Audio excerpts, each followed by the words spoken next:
என்னன்னு பார்த்தீங்கன்னா ஐஸ்கிரீம். என்ன ஐஸ்கிரீம்னா சோக்கோ ஆல்மண்ட் ஐஸ்கிரீம் தான் இன்னைக்கு நம்ம பார்க்க போகிறோம். ரொம்ப ஈஸியாக அண்ட் டேஸ்டி ஐஸ்கிரீம் அது. ஓகே, நம்ம எப்படி செய்யறதுன்றது வீடியோக்குள்ளே போய் பார்க்கலாம். அதுக்கு முன்னாடி என்னோட சேனலை நீங்கள் ஃபர்ஸ்ட் டைம் பார்க்குறீங்களா, மறக்காமல் சப்ஸ்கிரைப் பண்ணிடுங்க. பக்கத்தில் இருக்கிற பெல் ஐக்கானையும் ப்ரெஸ் பண்ணுங்க. அப்போ தான் நாங்கள் போகிற ஒரு வீடியோ உங்களுக்கு நோட்டிஃபிகேஷன்ஸ் காட்டும். ஸோ இதுக்கு தேவையான பொருட்கள் நான் காட்டிடுறேன் பாருங்கள். கோதுமை மாவு எடுத்துக்கோங்க, ஒரு 3 ஸ்பூன் தான் நம்மளுக்கு தேவைப்படும். அப்புறம் சர்க்கரை, அதில் வந்து ஒரு 5 to 6 ஸ்பூன். அதுக்கப்புறமா cocoa powder 50 grams to 100 grams வந்து பாதாம், அப்புறம் 1/2 லிட்டர் மில்க். இவ்வளோ தான் நம்மளுக்கு தேவை. ரொம்ப ரொம்ப ஈஸியான ரெசிபி, ட்ரை பண்ணுங்கள். உண்மையிலே நம்ம கடையில் போயிட்டு ஐஸ்கிரீம் வாங்க வேண்டாம், அந்த அளவுக்கு டேஸ்ட்டாக வரும். அப்புறமா இதை வந்து இப்போ பேன் எடுத்துக்கோங்க. பேனில் வந்து ஃபஸ்ட்டு நம்ம வந்து ட்ரை ரோஸ்ட் முடிச்சிடலாம். கோதுமை மாவு போட்டு நல்லா லைட்டாக ப்ரௌனிஷ் வர வரைக்கும் நல்லா ரோஸ்ட் பண்ணுங்கள். ஸோ கேமராவில் உங்களுக்கு தெரியுமான்னு தெரியல, நீங்கள் லைட்டாக அந்த ப்ரௌனிஷ் வரும்பொழுது நான் எடுத்துட்டேன். அவ்வளோதாங்க, இது சிம்பிளான ஒர்க். இது ஃபஸ்ட்டு ப்ராசஸ். ஸோ ரோஸ்ட் ஆகிடுச்சான்னு பாருங்கள். ரோஸ்ட் ஆன பிறகு இது வேறு ஒரு பவுலுக்கு ட்ரான்ஸ்ஃபர் பண்ணிவிடுங்க. இப்போ அதே பேனில் வந்து அந்த மில்க் பார்த்திங்கன்னா 1/2 லிட்டர் எடுத்து வச்சுருக்கலாம். அதில் கொஞ்சம் மில்க் எடுத்து வச்சுக்கோ, கொஞ்சம் ஒரு 1/2 கிளாஸ். மீதி வந்து நீங்கள் அந்த பேனில் போட்டுக்கலாம். அந்த 1/2 கிளாஸ் எதுக்குன்னா, கோதுமை மாவை நம்ம பேஸ்ட் மாதிரி ரெடி பண்ணுவோம்ல, அதுக்காக. ஸோ இந்த மில்க் வந்து பாயில் ஆகட்டும். அதுக்குள்ளே நம்ம என்ன பண்ணலாம், அந்த எடுத்து வச்சுருக்க கோதுமையை வந்து மீதி இருக்கிற அந்த பாலில் சேர்த்து ஒரு பேஸ்ட் மாதிரி ரெடி பண்ணிடலாம். அது வந்து எதுக்காகனா, உங்களுக்கு அந்த ஐஸ்கிரீம் வந்து திக்னஸ் வர்றதுக்காக தான். மீன்வைல் அங்கே பால் வந்து கொதிச்சிட்ருக்கு. ஸோ இந்த மாதிரி நீங்கள் மிக்ஸ் பண்ணி இது ரெடியாக வச்சுக்கோங்க. இது நீங்கள் ரொம்ப திக்காக ஒரு மாதிரி அப்படி இருக்கணும்ல, நீங்கள் வந்து தண்ணியாக கூட நீங்கள் கலரி வைக்கலாம், ஒன்றும் பிரச்சனை இல்லை. நம்ம பாலில் தான் நம்ம கொண்டு சேர்க்க போகிறோம்.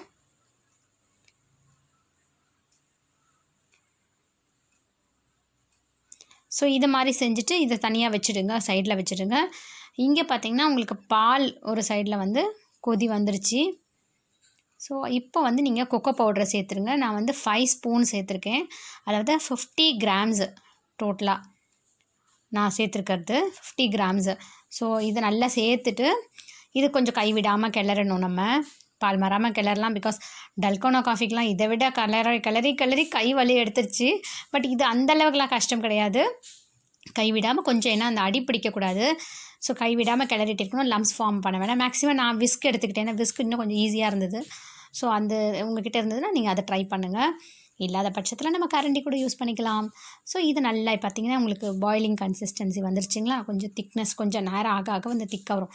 ஸோ இந்த டைமில் பார்த்திங்கன்னா 5 ஸ்பூன் நான் சுகர் சேர்த்துருக்கேன். அந்த வீடியோ வந்து மிஸ் ஆயிடுச்சு. ஸோ ஆக்சுவலி 5 ஸ்பூன் நான் வந்து சுகர் சேர்த்துருக்கேன். ஸோ அது அப்படியே இன்னும் ஒரு திக்னஸ் ஃபார்ம் ஆகிடுச்ச பிறகு அந்த டைமில் வந்து நம்ம வந்து கோதுமையை கலக்கி வச்சுருக்கோம்ல, அதையும் சேர்த்துருங்க. இப்போ பார்த்திங்கன்னா உங்களுக்கு எல்லாம் சேர்ந்து வந்து கொதி வரும். அது எப்படின்னா ஒரு திக்கு கன்சிஸ்டன்சிக்கு வந்துடும். பார்த்திங்கனாலே உங்களுக்கு தெரியும். ஸோ கைவிடாமல் லைட்டாக அப்படியே ஸ்லோவாக கிளறி விட்டுட்டே இருங்க. எல்லாம் வந்து மிக்ஸ் ஆகணும். நேராக உங்களுக்கே தெரியும், ஒரு திக்காக வந்து ஒரு அதோட பதம் பார்த்திங்கன்னா கொஞ்சம் திக்காக இருக்கும். பார்க்குறதுக்கு ஐஸ்கிரீம் கன்சிஸ்டன்சிக்கு வந்துடும். இது அடி வந்துடும். அதனால தான் நீங்கள் மேக்ஸிமம் கைவிடாமல் லைட்டாக கிளறி விட்டுக்கிட்டே இருக்கணும். சைட்லலாம் பார்த்திங்கன்னா அப்படியே பிடிக்க ஆரம்பிக்கும். ஸோ நீங்கள் அதை அப்படியே தேய்ச்சி விட்டது பார்த்திங்கன்னா உங்களுக்கு தெரிஞ்சிடும். முன்னாடிக்கும் இப்போவும் உங்களுக்கு வித்தியாசம் தெரியுதுங்களா. இது திக்காக அப்படியே வந்து பபிள்ஸ்லாம் பார்க்கும்பொழுதே இப்போவே டேஸ்ட்டாக இருந்தது. அந்தளவுக்கு அவ்வளோ அப்படியே அந்த கொக்கோ இதெல்லாம் பயங்கர ஸ்மெல்லு. வீடே கமன்னு. டியூஷன் பசங்க எல்லாருமே மேம் என்ன பண்ணுறீங்கன்னு கேட்க ஆரம்பிச்சிட்டாங்க. அதுக்கப்புறமா பார்த்திங்கன்னா அவ்வளோதான். இப்போது இதை வந்து நீங்கள் வந்து கொஞ்சம் நேரம் ஃபேனில் வச்சு ஆற வச்சுடுங்க.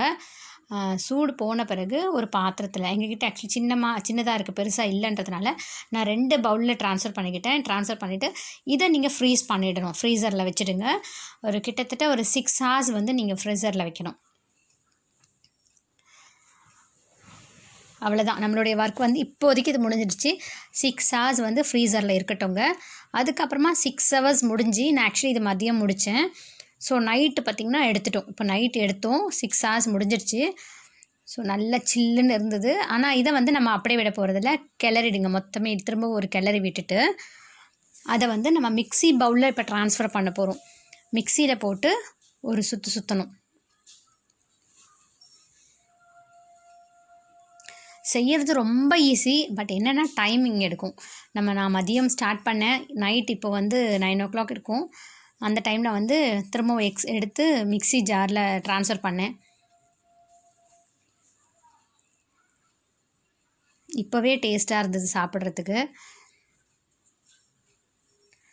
ஸோ இது எல்லாமே நீங்கள் மிக்சியில் வந்து ட்ரான்ஸ்ஃபர் பண்ணிக்கோங்க. ட்ரான்ஸ்ஃபர் பண்ணிவிட்டு மிக்சியை வந்து கொஞ்சம் ஒரு 2 நிமிஷம் வந்து இதை வந்து பீட் பண்ணிங்கன்னா உங்களுக்கு பார்த்திங்கன்னா இந்த கன்சிஸ்டன்சிக்கு வந்துடும். இந்த மாதிரி இருக்கும். இதை வந்து நம்ம வந்து இந்த மாதிரி ஒரு பாக்ஸ் எடுத்துக்கோங்க. எந்த ஷேப்பில் வேணுமோ, ஆனால் ஆக்சுவலி இது வந்து கேக் கிடையாது, பட் இந்த ஷேப்பில் வேணுன்றதுக்காக நாங்கள் எடுத்துருக்கோம். கொஞ்சம் நேரத்துக்கு தான் அந்த ஷேப் நிற்கும். ஸோ இது கொஞ்சமாக நீங்கள் கொண்டு இதில் சேர்த்துட்டு பாதாம் வச்சுருக்கோம் பார்த்திங்களா, அதை வந்து நம்ம ரஃபாக வந்து கிரைண்ட் பண்ணி வச்சுருக்கோம். ஸோ அதை வந்து நீங்கள் ஒரு லேயர் ஆட் பண்ணிவிட்டு அதுக்கப்புறம் திரும்பவும் வந்து அந்த க்ரீம் வந்து திருப்பியும் மேலே ஆட் பண்ணிவிட்டு திரும்ப நம்ம பாதாம், ஸோ இது நம்ம இஷ்டம்தான், நம்ம வந்து திருப்பியும் வந்து பாதாம் மேலே ஃபுல்லாக எவ்வளோ வேணுமோ அவ்வளோ நல்லா தூவி விட்டுட்டு இதை வந்து நீங்கள் திரும்பவும் ஃப்ரீசரில் வைக்கணும். ஸோ ஓவர் நைட்டு நம்ம நைட் இதை செஞ்சு மறுநாள் காலையில் வரைக்கும் ஃப்ரீசரில் தான் இருந்தது. அவ்வளோதான், இதோட ப்ராசஸ் முடிஞ்சிடுச்சு. செய்கிற வேலை எல்லாமே முடிஞ்சிடுச்சு. ஜஸ்ட் ஃப்ரீஸ் பண்ண வேண்டியது தான் இதோட வேலை. மறுநாள் என்னோடய டாட்டர் காலையில் எழுந்து, ஹாய் ஃப்ரெண்ட்ஸ், இன்னைக்கு மறுநாள் மார்னிங் ஆயிடுச்சு. நான் இப்போ ஃப்ரிட்ஜ் ஓப்பன் பண்ண போகிறேன். ஐஸ்கிரீம் எப்படி ரெடி ஆகிருக்கு நான் இன்னும் பார்க்கல, ஆனால் டேஸ்ட் நான் லைட்டாக நல்லா இருந்தது. நம்ம ஐஸ்கிரீம் வெளியில் எடுத்துடலாம். இப்போ இதை நம்ம வந்து இது பண்ணலாம். ஓப்பன் பண்ணிட்டேன். இப்போ இந்த தண்ணியில் நான் வைக்கிறேன், ஏன்னா ரொம்ப சில்லுன்னு இருக்கிறதுனால கவுத்தா வராது.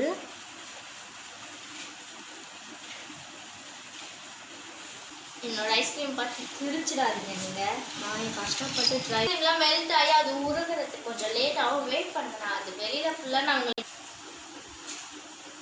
ஐஸ்கிரீம்லாம் அது நல்லா மெல்ட் ஆகி அது கொஞ்சம் நேரம் ஆகும். நான் வெயிட் பண்ணுங்கள், நான் உங்களுக்கு வந்து ஃபுல்லாக வந்து அது மெல்ட் ஆகி அழகாக இதுவாக ஷேப்பாக வந்ததுக்கப்புறம் நான் உங்களுக்கு காட்டுறேன். வாவ்! இப்போ வந்து நேற்று நான் வந்து கொஞ்சம் பாதாம் நான் உங்களுக்கு காமிச்சிருந்தேன்ல, இப்போ நான் அது ஃபுல்லாக இது பண்ணுறேன். செம்மையாக இருக்குது ஐஸ்கிரீம் பார்க்குறதுக்கே. டேஸ்ட் ஆனால் நேற்றே நான் லைட்டாக டேஸ்ட் பண்ணேன், சூப்பராக இருந்தது. பாருங்க, லைட்டாக இன்னும் கூட இதுவாக இருக்கணும். லைட்டாக மெல்ட் ஆனதுனால பார்க்குறதுக்கே அழகாக இருக்குது. ஓகே, நம்ம ஐஸ்கிரீம் ரெடி. இப்போ நான் கட் பண்ணலாம்.